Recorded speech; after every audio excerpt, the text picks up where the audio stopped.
মহান মে দিবসে সারা দেশে সভা সমাবেশ সহ নানা কর্মসূচি, শ্রমিকদের ন্যায্য অধিকার পূরণ করার দাবি।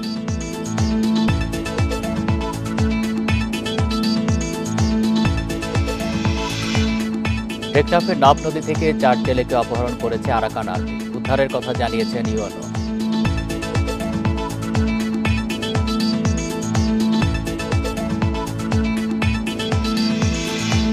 চট্টগ্রামে আনোয়ারায় কোরিয়ান ইপিজেডের পাশে পাহাড় ধসে 2 শিশুর মৃত্যু, ভারী বৃষ্টির কারণে দুর্ঘটনা।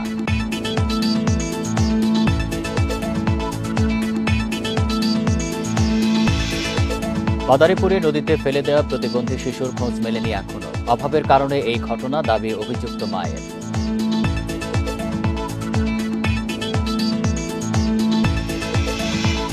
টানা 3 দিনের ছুটিতে সাগর পাহাড় সহ বিভিন্ন স্পটে বেড়েছে পর্যটক সমাগম, ঈদের পর আবার ভালো ব্যবসার আশা। বান্ডেল থাকলে প্রতি সেনমানিতে টাকা বাঁচবে। বিকাশ সেনমানি বান্ডেল কিনে জিতুন প্রতি লেনদেনে। স্বাগত সমগ্র বাংলাদেশ, আপনাদের সাথে আছি আমি আলী আশরাফ। শুনছিলেন শিরোনাম, যাচ্ছি পুরো খবরে। নানা কর্মসূচিতে সারা দেশে পালিত হচ্ছে মহান মে দিবস। দিবসটি উপলক্ষে বিভিন্ন শ্রমিক সংগঠনের উদ্যোগে শ্রমিক সমাবেশ ও শোভাযাত্রা বের হয়। কর্মসূচিতে শ্রমঘণ্টা ও ন্যায্য মজুরি নিশ্চিতের দাবি জানান শ্রমিকেরা। মে দিবস উপলক্ষে নানা কর্মসূচির আয়োজন করা হয় বিভিন্ন শ্রমিক সংগঠনের পক্ষ থেকে। আয়োজন থাকে বিভিন্ন রাজনৈতিক দলসহ অন্যান্য সংগঠনেরও। চট্টগ্রাম নগরীতে সমাবেশ, মিছিল ও স্লোগানে উঠে আসে শ্রমিকদের অধিকার রক্ষা ও বঞ্চনার কথা। সমাবেশে শ্রমিক প্রতিনিধিরা দাবি তোলেন ন্যায্য মজুরি, চাকরির নিশ্চয়তা ও নিরাপদ কর্মপরিবেশের। খুলনা রেল স্টেশন চত্বর থেকে মে দিবসের শোভাযাত্রা বের হয়ে শেষ হয় শিল্পকলা একাডেমিতে গিয়ে। আলোচনা সভায় শিল্পনগরী খুলনার বন্ধ মিলগুলো দ্রুত চালুর দাবি জানান শ্রমিকরা। আবার এই বন্ধ মিল কারখানাগুলো চালু হবে, এটাই হচ্ছে এই মে দিবসের প্রত্যাশা। রাজশাহী নগরীর রানীবাজার মোড় থেকে একটি শোভাযাত্রা বের করা হয়। পরে আলোচনা সভায় নতুন বাংলাদেশে সবাইকে এক হয়ে কাজ করার আহ্বান জানানো হয়। বাংলাদেশ পরিচালনার আল্লাহ যদি সুযোগ দেয়, তাহলে আমরা শ্রমিক দলের সকল অধিকার শহীদ জিয়া যেমন সুনিশ্চিত করেছিল, একইভাবে ইনশাল্লাহ আমরা সুনিশ্চিত করব। বগুড়া, রংপুর, ময়মনসিংহ, নাটোরেও সভা সমাবেশ সহ নানা কর্মসূচি পালিত হয়। সেখানে শ্রমিক সমাবেশে বক্তব্য রাখেন বিএনপির কেন্দ্রীয় ও স্থানীয় নেতারা। দেশের গণতন্ত্র স্বাভাবিক অবস্থা ফেরত হলে জবাবদেহিমূলক সরকার, জনপ্রতিনিধিশীল সরকারের বিকল্প নাই। বরিশালে বিভিন্ন সংগঠনের উদ্যোগে শ্রমিক সমাবেশ ও শোভাযাত্রা অনুষ্ঠিত হয়েছে। সিলেটের শোভাযাত্রা বের হয় জেলা প্রশাসকের কার্যালয় থেকে। 18 কালো আইনটা আমরা সংশোধন চাই, আর আমাদের শ্রমিকের অধিকার যেটা আছে আমরা এটা ফিরে পেতে চাই। এছাড়া গাজীপুর, সাভার, মুন্সিগঞ্জ, ফরিদপুর, লালমনিরহাট সহ সারা দেশে মে দিবস উপলক্ষে আয়োজন করা হয় নানা কর্মসূচি। সোহেলি জাহান, ইন্ডিপেন্ডেন্ট নিউজ। মহান মে দিবসের কর্মসূচি নিয়ে আরও জানাতে চট্টগ্রাম থেকে যুক্ত হচ্ছেন সহকর্মী আব্দুল্লাহ রাকিব। রাকিব, চট্টগ্রামে মে দিবসের আয়োজন সম্পর্কে জানাবেন, বিকেলে কোনো কর্মসূচি আছে কিনা?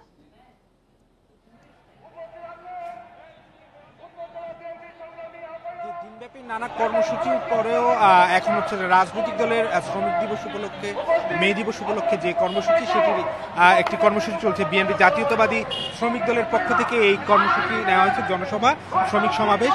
সেই সমাবেশে আমরা দেখছি নগরীর নানা প্রান্ত থেকে শ্রমিক দলের নানা অঙ্গ সংগঠন, নানা ইউনিট, তারা দলে দলে মিছিল নিয়ে এই সমাবেশে যোগ দিচ্ছেন এবং দুপুর 3টায় এই সমাবেশ শুরু হওয়ার কথা থাকলেও দুপুর 2টা থেকে আসলে এখানকার শ্রমিকদের গণজমায়েত শুরু হয়।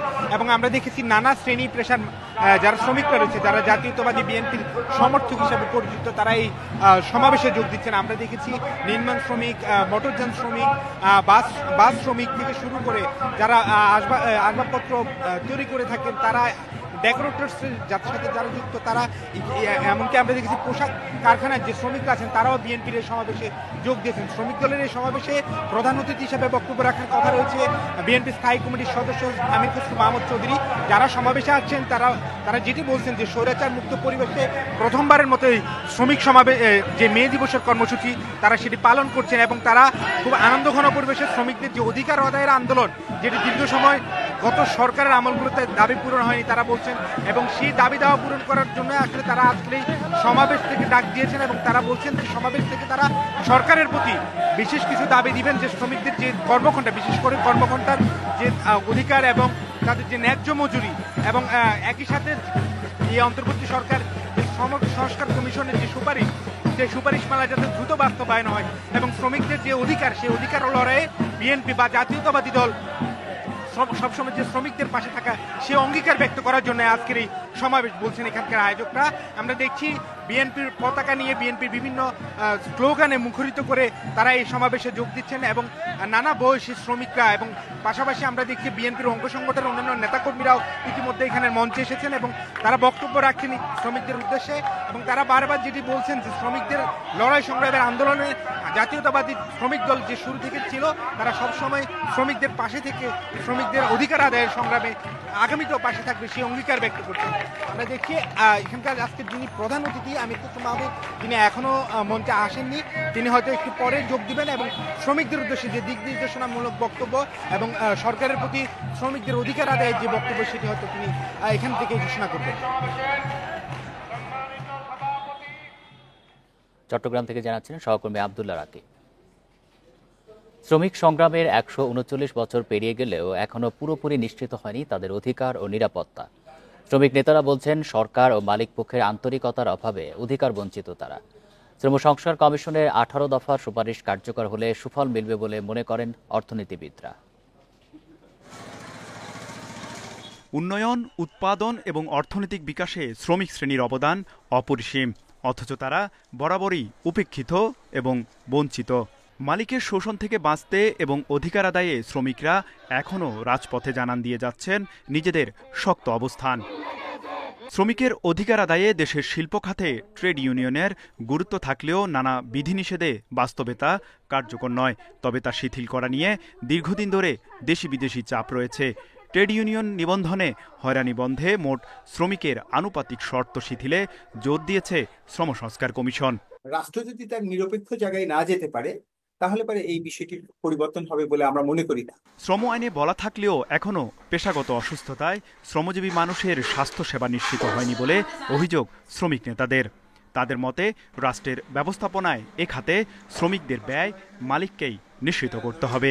মালিকের সম্পদ উৎপাদন করতে যেই শ্রমিক এই অসুস্থতাটাই আক্রান্ত হচ্ছে, ফলে তাকে সুস্থ করে তোলার দায়িত্ব এই মালিকের দায়িত্ব দিলেই সেটি কার্যকর হয় না। আমরা আইনে থাকা সত্ত্বেও শ্রমিকরা সেই সুবিধাটি পাচ্ছে না, এই জন্য আমরা রাষ্ট্রের কাছে দাবি করছি। দেশের তৈরি পোশাক, ট্যানারি সহ 42 খাতে ন্যূনতম মজুরি রয়েছে। এখনো 100টি খাত ন্যূনতম মজুরি কাঠামোর বাইরে রয়ে গেছে।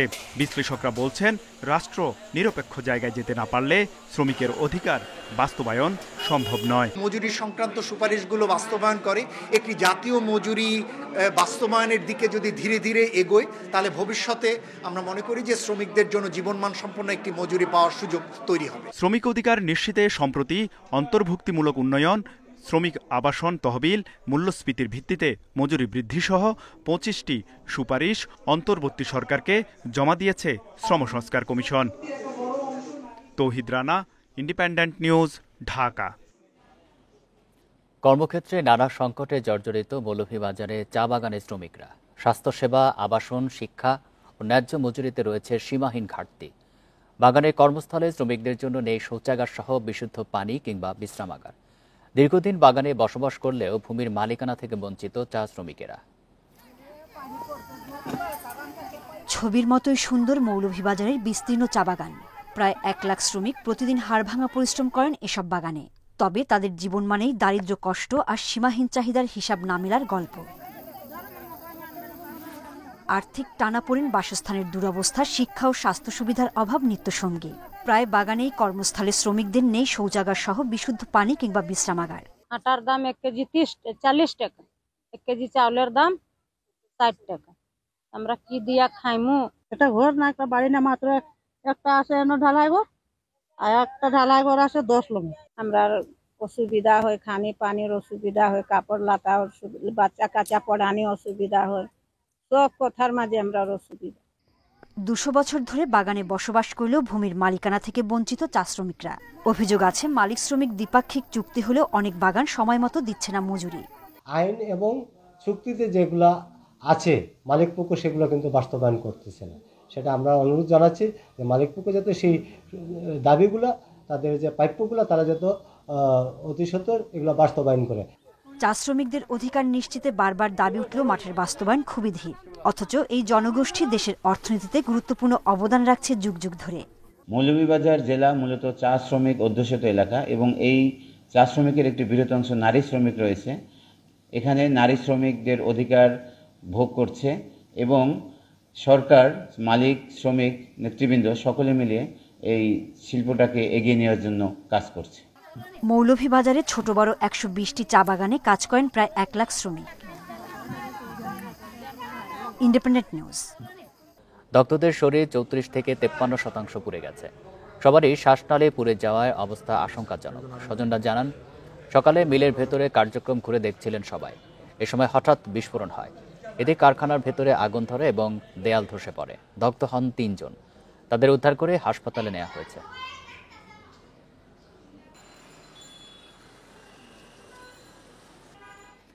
চট্টগ্রামের আনোয়ারায় কোরিয়ান ইপিজেটের পাশে পাহাড় ধসে 2 শিশুর মৃত্যু হয়েছে। এ সময় আহত হয়েছে আরও 2 শিশু।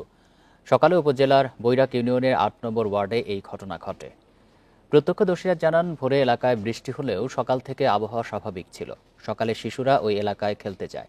এর মধ্যে হঠাৎ পাহাড় ধসের ঘটনা ঘটে। এতে মাটি চাপা পড়ে ঘটনাস্থলে মারা যায় আব্দুর রহিমের ছেলে রোহান ও ইমরান হোসেনের ছেলে মিসবা। আহত 2 জনকে উদ্ধার করে নেওয়া হয় চট্টগ্রাম মেডিকেল কলেজ হাসপাতালে। ইপিজেডের নিচু এলাকা ভরাট ও প্লট তৈরিতে পাহাড় কাটা থাকায় এই দুর্ঘটনা, অভিযোগ স্থানীয়দের।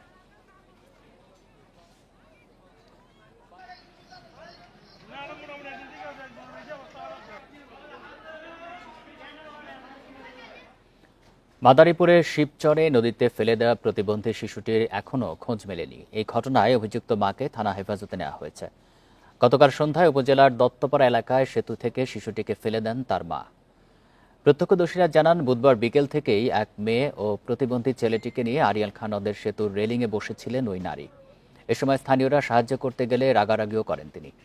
সন্ধ্যা 7টার দিকে সেতুর ওপর মানুষের চলাচল কমে গেলে প্রতিবন্ধী ছেলেটিকে পানিতে ফেলে দেন মা। এই দৃশ্য দেখে পুলিশে খবর দেন স্থানীয়রা। পরে পুলিশ গিয়ে শিশুটিকে উদ্ধারে অভিযান শুরু করে। স্বামীর মৃত্যুর পর ভিক্ষা করে সংসার চালান ওই নারী। আর্থিক অনটনে প্রতিবন্ধী ছেলেকে নদীতে ফেলে দেওয়ার দাবি করেছেন তিনি। মহান মে দিবসের সাথে যোগ হওয়া 2 দিনের সাপ্তাহিক ছুটিতে পর্যটন কেন্দ্রে বেড়েছে পর্যটক সমাগম। এরই মধ্যে প্রায় সবগুলো হোটেল, রিসোর্ট বুকিং হয়েছে। ব্যবসায়ীরা বলছেন, ঈদে জমজমাট ব্যবসার পর টানা দ্বিতীয়বার পর্যটকদের ঢলে প্রাণ ফিরে পাবে পর্যটন খাত। কক্সবাজার বিশেষ দিবস সহ যে কোনো ছুটিতে পর্যটকের ভিড় থাকে এই সমুদ্র সৈকতে। এবার মে দিবসের ছুটি সহ টানা ছুটিতে পরিবার পরিজন নিয়ে জড়ো হয়েছেন অনেকে। পয়লা মের উপলক্ষে তারপর আরো 2 দিন ছুটিও আছে, আরো কয়েকদিন ছুটি এভাবেও দেওয়া হয়েছে। তো এই কারণে আমরা একটু ভাবলাম যে কক্সবাজারে আসি। এখন একটু ওয়েদারটাও সুন্দর, সেফটি সিকিউরিটি অনেক ভালো, আর মোটামুটি ভালো এনজয় করছি। কক্সবাজারে 5 শতাধিক হোটেলের বেশিরভাগ কক্ষ বুকিং হয় আগে থেকেই। কিছু হোটেলে পর্যটকদের জন্য দেয়া হয়েছে বিশেষ ছাড়, আর পর্যটকদের নিরাপত্তায় নেওয়া হয়েছে নানা পদক্ষেপ। বন্ধের দিনগুলো সাধারণত খুব বেশি ডিসকাউন্ট থাকে না। আমরা হোটেল মিডিয়া এবং রয়্যাল বিচ রিসোর্টে আমরা 40% পর্যন্ত ডিসকাউন্ট দিয়েছি পর্যটকদের জন্য। পাশাপাশি আমাদের যে ইনডোর রেস্টুরেন্টে খাবারের ক্ষেত্রে তাদের বিশেষ ডিসকাউন্ট থাকছে। 3 দিনের যে একটা ক্রস ছুটি, এই ছুটিতেও লাখ লক্ষ পর্যটকের সমাগম ঘটবে। এই অবস্থায় আমরা পূর্বের মতো একেবারেই শক্ত অবস্থানে আছি। যারা অপরাধী আছে তাদেরকে কোনো অবস্থাতে না ঢুকতে পারে তার জন্য আমাদের 4 স্তর বিশিষ্ট নিরাপত্তা টিম থাকবে।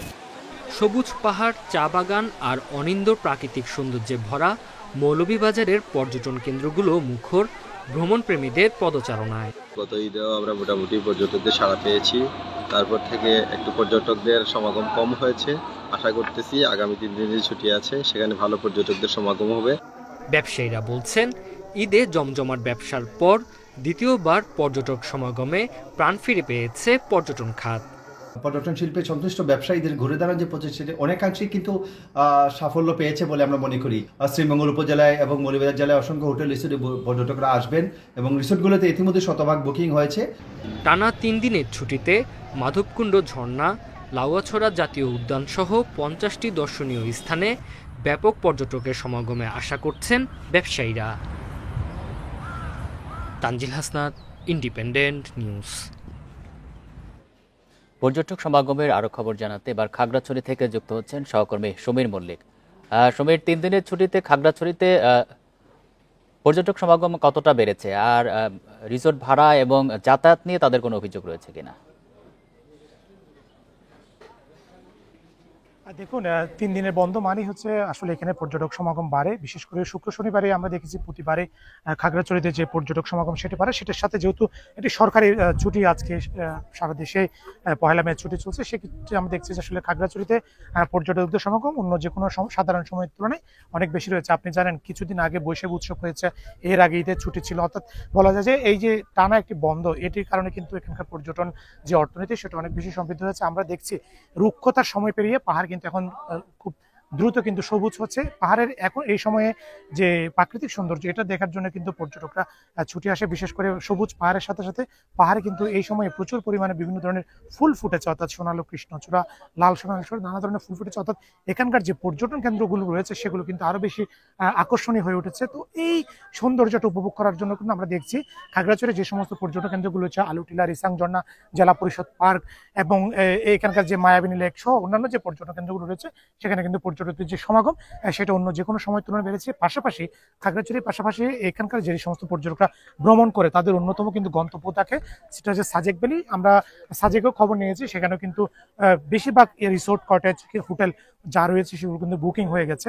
অর্থাৎ বলা যায় যে সাজেক এবং খাগড়াছড়ি সেখানে কিন্তু পর্যটক সমাগম গত যে কোনো সময়ের তুলনায় এই 3 দিনের ছুটিকে কেন্দ্র করে সেই পরিমাণটা বেড়েছে। এবং আগামীকাল যেহেতু সাপ্তাহিক ছুটি একেবারে সাথে শুক্রবার এবং আগামী পরশুদিন শনিবার, এই 2 দিন পর্যন্ত আসলে সরকারি ছুটিগুলোতে পর্যটকদের যে সমাগম সেটি বাড়ার একটা সম্ভাবনা রয়েছে। এবং রিসোর্ট মালিকরা আমাদেরকে জানিয়েছে তাদের অন্তত 70 থেকে 80% যে হোটেল রিসোর্ট কক্ষ রয়েছে সেটা কিন্তু বুকিং হয়ে গেছে। একই সাথে আমরা যে বিষয়টা জেনেছি, এখানকার যে পর্যটন কেন্দ্রগুলো রয়েছে সেগুলোর নিরাপত্তা কিন্তু ট্যুরিস্ট পুলিশের পক্ষ থেকে পর্যাপ্ত যে নিরাপত্তা ব্যবস্থা সেটি নেওয়া হয়েছে। আমরা বিষয়টা নিয়ে ট্যুরিস্ট পুলিশের সাথে কথা বলেছি। এখানকার যে পর্যটন কেন্দ্রগুলো রয়েছে, বিশেষ করে আলুটিলা, রিসাং ঝর্ণা বা জেলা পরিষদ পার্ক, সেখানে কিন্তু ট্যুরিস্ট পুলিশের একটা নিয়মিত টহলের পাশাপাশি তাদের যে মোবাইল টিম সেটাও কিন্তু কাজ করে। এবং তারা এই যে টানা 3 দিন তাদের যে পর্যটকদের যে নিরাপত্তার যে বিষয়টা সেটা তারা অব্যাহত রাখবে এবং তারা পর্যটকদের নিরাপত্তা দেওয়ার জন্য সব ধরনের ব্যবস্থা নেওয়া হচ্ছে বলে ট্যুরিস্ট পুলিশের পক্ষ থেকে আমাদেরকে জানানো হয়েছে। খাগড়াছড়ি থেকে জানাচ্ছেন সহকর্মী সমীর মল্লিক। 2 মাসের নিষেধাজ্ঞা শেষে শুরু হয়েছে ইলিশ ধরা, তবে প্রথম দিনে মাছের সরবরাহ কম হওয়ায় হতাশ ক্রেতা বিক্রেতারা। চাঁদপুরের বাজারে 1 কেজির ইলিশ বিক্রি হচ্ছে 3000 টাকায়। 700 থেকে 900 গ্রাম ইলিশের প্রতি কেজির দাম 2700 টাকা এবং 500 থেকে 600 গ্রাম ওজনের ইলিশ বিক্রি হচ্ছে 2000 টাকা কেজি দরে। সরবরাহ কম থাকায় মাছের দাম বেশি বলছেন ব্যবসায়ীরা। এদিকে লক্ষ্মীপুরেও মধ্যরাত থেকে মেঘনায় ইলিশের সন্ধানে গিয়ে বেশিরভাগ জেলে ফিরেছেন খালি হাতে। 2 মাস নিষেধাজ্ঞার পর মাছ না মেলায় হতাশ তারা। তবে অভিযান সফল হয়েছে দাবি করে মৎস্য বিভাগের আশা, সামনের দিনগুলোতে বাড়বে ইলিশের উৎপাদন। যে ইলিশ আছে সেটা 3-4 হাজার টাকার নিচে তো আমরা দেখছি না, কারণ এত উচ্চমূল্য ইলিশ আমরা কখনোই দেখিনি। মাছ নাই, ঘাটের মধ্যে মাছও নাই, কিন্তু মাছের দাম বেশি। তো আমদানি কম থাকার কারণে পাইকার ক্রেতা বেশি, এই কারণে দামটা অনেক বেশি। তো বর্ষা মৌসুমে আমাদের ইলিশটা বেশি ধরা পড়ে, তখন হয়তো আমরা আশা করি আমাদের যে কাঙ্ক্ষিত ফলাফল পাবো। আর এবারে যে জাটকাটা আসলে এটা তো এবারে প্রোডাকশন আসবে না, এটা হয়তো আগামী বছর এবং তার পরবর্তী বছর প্রোডাকশনটা আমরা পুরোপুরি ভালোভাবে দেখতে পাবো। নোয়াখালী সদর উপজেলায় একটি মাদ্রাসা থেকে এক ছাত্রের মরদেহ উদ্ধার করা হয়েছে। পরিবারের অভিযোগ তাকে হত্যা করা হয়েছে, আর শিক্ষকদের দাবি সে আত্মহত্যা করেছে। নিহত জোবায়ের ইবনে জিদান নোয়াখালীর মধ্যচর উড়িয়া গ্রামের প্রবাসী আমিরুল ইসলাম সোহেলের ছেলে। সে নোয়াখালী পৌরসভার মোহাম্মদপুর তসবিদুল কোরআন সোভানিয়া মাদ্রাসার হিফজ বিভাগের ছাত্র ছিল। মাদ্রাসার পরিচালক আফজাল হোসেন জানান, বুধবার অন্য ছাত্রদের সাথে আসরের নামাজ আদায় করে জোবায়ের। সন্ধ্যার দিকে 2 ছাত্র শৌচাগারে যাওয়ার জন্য অনেকক্ষণ অপেক্ষা করে দরজা ধাক্কা দেয়। এ সময় বাথরুমের পেছনে রডের সাথে জোবায়েরকে ঝুলে থাকতে দেখে তারা। দ্রুত উদ্ধার করে হাসপাতালে নেওয়া হলে চিকিৎসক মৃত ঘোষণা করেন।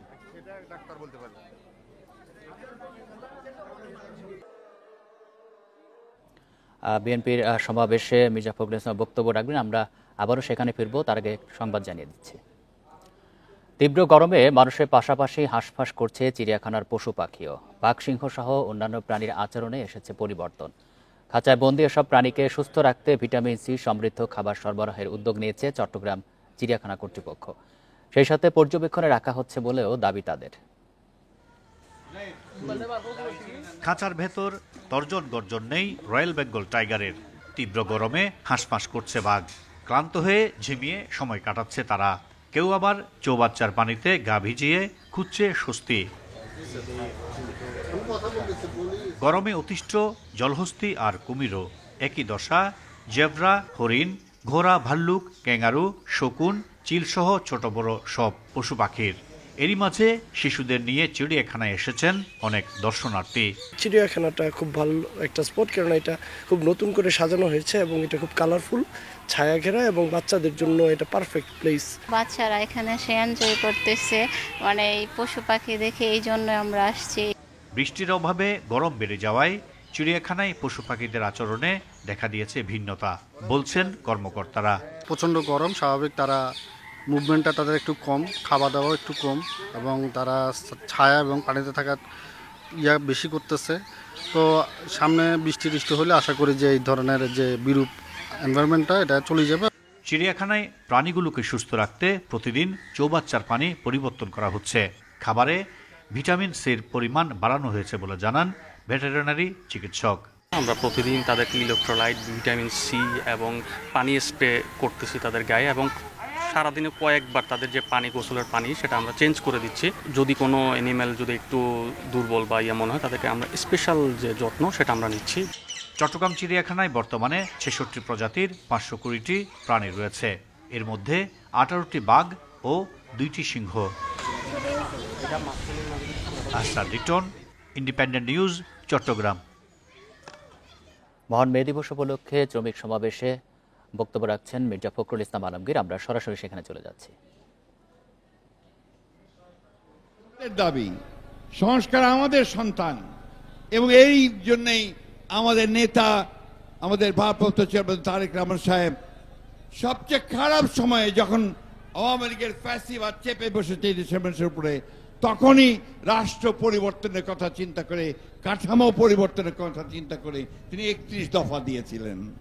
সুতরাং আজকের এই শ্রমিক জনসমাবেশ থেকে আমরা দাবি করছি অবিলম্বে সমস্ত সংস্কার যেগুলো একমত হয়েছে দলগুলো, সেই সংস্কারগুলোকে আপনারা ইমপ্লিমেন্ট করেন, সেগুলোকে কাজ করেন, সংস্কারগুলো নিয়ে আসেন এবং দ্রুত নির্বাচনের ব্যবস্থা করেন। যেগুলোতে একমত হবে না সেগুলোর মধ্যে চার্টার অফ রিফর্মসকে সই করে তা পরবর্তী পার্লামেন্টে পাশ করার ব্যবস্থা করেন। বন্ধুগণ, বক্তব্য দীর্ঘ করার কোনো সুযোগ নেই, শুধু এইটুকু কথা বলতে চাই যে আজকে বাংলাদেশের অস্তিত্ব নির্ভর করছে গণতন্ত্রের উত্তরণের উপরে, গণতান্ত্রিক ব্যবস্থায় যাওয়ার উপরে, ও সেখানেই আমাদের সমস্যাগুলোর সমাধান হবে। আমরা বিশ্বাস করি কৃষক, শ্রমিক, মেহনতি মানুষের সমস্যার সমাধান একমাত্র সম্ভব একটা গণতান্ত্রিক ব্যবস্থায় উত্তরণের মধ্য দিয়ে। আরেকটা কথা বলে শেষ করব, দয়া করে রাজনৈতিক দলগুলোকে ইগনোর করে, অবহেলা করে, জনগণকে অবহেলা করে এমন কোন চুক্তি করবেন না যে চুক্তি বাংলাদেশের স্বার্থের বিরুদ্ধে যাবে। আমি আবারও আমার শ্রমিক ভাইদেরকে আন্তরিক শুভেচ্ছা অভিনন্দন জানাচ্ছি এই দিবসে।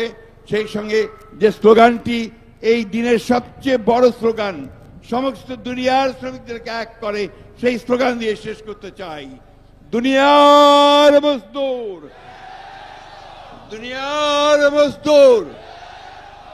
ধন্যবাদ। আসসালামু আলাইকুম। বাংলাদেশ জিন্দাবাদ, বাংলাদেশ জাতীয়তাবাদী দল জিন্দাবাদ, শহীদ জমারক দেশনেত্রী বেগম খালেদা জিয়া জিন্দাবাদ, তারেক রহমান জিন্দাবাদ। নয়াপল্টনের সমাবেশে বক্তব্য রাখছিলেন মির্জা ফখরুল ইসলাম আলমগীর। আমরা সরাসরি সেখানে ছিলাম। ঢাকা চট্টগ্রাম মহাসড়কের কুমিল্লায় ট্রাক উল্টে যানজট সৃষ্টি হয়। এতে মহাসড়কে ধীর গতিতে চলছে যানবাহন। হাইওয়ে পুলিশ জানিয়েছে, বুধবার রাতে মহাসড়কের চান্দিনা নড়িতলা এলাকায় ঢাকামুখী লেনে নিয়ন্ত্রণ হারিয়ে ট্রাক উল্টে যায়। এতে যানজট সৃষ্টি হয়। তবে ট্রাকটি সরিয়ে নেওয়ার পর ধীরে ধীরে যানজট কমে আসে। তবে অনেক এলাকায় উল্টো পথে যানবাহন প্রবেশ করায় পরিস্থিতি স্বাভাবিক করতে বেগ পেতে হচ্ছে তাদের। এদিকে যানবাহনের ধীরগতির কারণে ভোগান্তিতে পড়েছেন ঢাকা, চট্টগ্রাম, কক্সবাজার রুটের যাত্রীরা।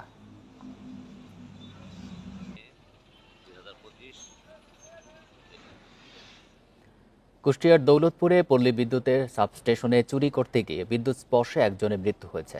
সকাল 7:30টার দিকে উপজেলার তারাগুনিয়া থানার মোড় এলাকায় দৌলতপুর জোনাল অফিসের সাবস্টেশন থেকে পুলিশ মরদেহটি উদ্ধার করে। দৌলতপুর পল্লী বিদ্যুৎ জোনাল অফিস জানায়, সাবস্টেশনের ভেতরে ট্রান্সফরমারে আর্থিংয়ের তার চুরি করতে গিয়ে ওই ব্যক্তি বিদ্যুৎস্পৃষ্ট হন। মৃত্যুর কারণ তদন্তে কাজ করছে পুলিশ। এদিকে নওগাঁ বিদ্যুতের তার চুরি করতে গিয়ে আরিফ হোসেন নামে একজনের মৃত্যু হয়েছে। সকালে আখেরা অটোরাইস মিলের পাশে তার মরদেহ দেখতে পায় এলাকাবাসী। খবর পেয়ে মরদেহ উদ্ধার করে পুলিশ। এই ঘটনায় থানায় মামলা দায়ের হয়েছে। ঢাকার আশুলিয়ায় পূর্বশত্রুতার জেরে এক রং মিস্ত্রিকে ছুরিকাঘাতে হত্যা করা হয়েছে। এই ঘটনায় গ্রেপ্তার করা হয়েছে অভিযুক্ত যুবক মোহাম্মদ আসিফকে। বুধবার মধ্যরাতে উপজেলার বারৈপাড়া এলাকায় এই ঘটনা ঘটে। স্থানীয়রা জানায়, রং মিস্ত্রি তাজুল ইসলাম বাইরে গেলে আসিফ তাকে ছুরিকাঘাত করে। এতে ঘটনাস্থলেই তার মৃত্যু হয়। এ সময় ধাওয়া দিয়ে এলাকাবাসী আসিফকে আটক করে পুলিশে দেয়। পুলিশ বলছে, এই ঘটনায় নিহতের স্ত্রী তাসলিমা বেগম বাদী হয়ে হত্যা মামলা করেছেন। সেই মামলায় অভিযুক্তকে গ্রেপ্তার দেখানো হয়েছে।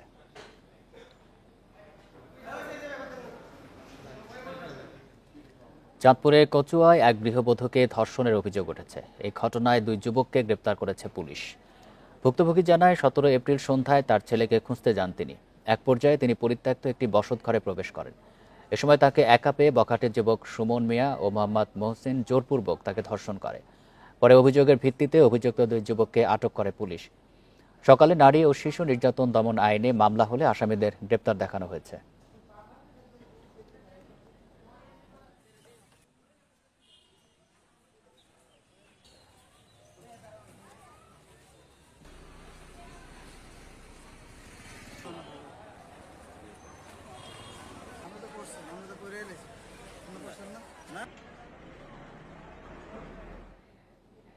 লিটার প্রতি 1 টাকা কমানো হয়েছে জ্বালানি তেলের দাম।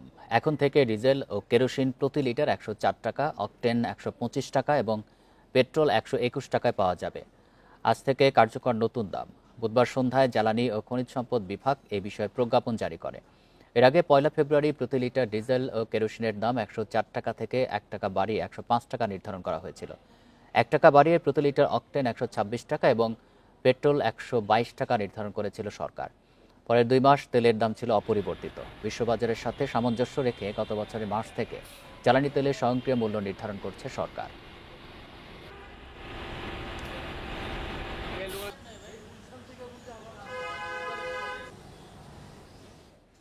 এ ছিল সমগ্র বাংলাদেশ ইন্ডিপেন্ডেন্ট টেলিভিশনের সব খবরের। আর বিস্তারিত জানতে চোখ রাখুন ফেসবুক, ইউটিউব এবং এক্সে। ধন্যবাদ সবাইকে।